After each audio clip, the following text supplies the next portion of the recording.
আসসালামু আলাইকুম। এইমাত্র পাওয়া খবর, আমার মূল ধর্ম ইসলাম এবং আমি সুন্নি মুসলিম দাবি করলেন সেফুদা।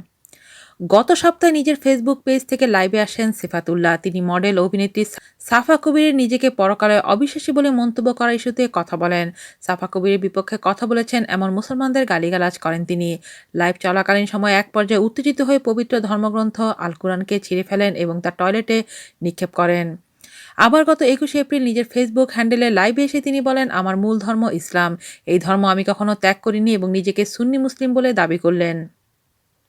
তিনি বলেন, আমি কাফের নই, আমি একজন মুসলিম এবং সুন্নি মুসলিম। আমার মা-বাবা এবং পরিবারের সবাই সুন্নি মুসলিম। আমার মনে হয় বাংলাদেশের সকল মানুষই সুন্নি মুসলিম। তাছাড়া ওয়াহাবি, আহমদিয়া মুসলিম রয়েছে। মত প্রকাশের স্বাধীনতা নিয়ে তিনি বলেন, প্রত্যেকটি ব্যক্তির নিজস্ব মত রয়েছে। স্বাধীনভাবে মত প্রকাশের অধিকার রয়েছে। আপনার যেমন ধর্ম পালন করার অধিকার রয়েছে, অন্যদের ধর্ম পালন না করারও অধিকার আছে। যারা তাকে নাস্তিক বলে আখ্যা দিয়েছেন তাদের উদ্দেশ্য করে তিনি বলেন, আপনারা যারা আমাকে কাফের বলেন বা নাস্তিক বলেন তারা ভুল করেছেন।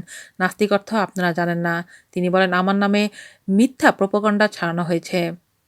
আমি কোরআন শরীফ ছিঁড়ি নাই, কোরআন শরীফ টয়লেটে ফেলি নাই। ছবি দেখিয়েছি কোরআন শরীফের কিছু লোককে আঘাত করার জন্য, যারা ইসলাম ধর্মকে ব্যবহার করে ধর্ম নিয়ে রাজনীতি করে। আজ এ পর্যন্তই। আল্লাহ হাফেজ।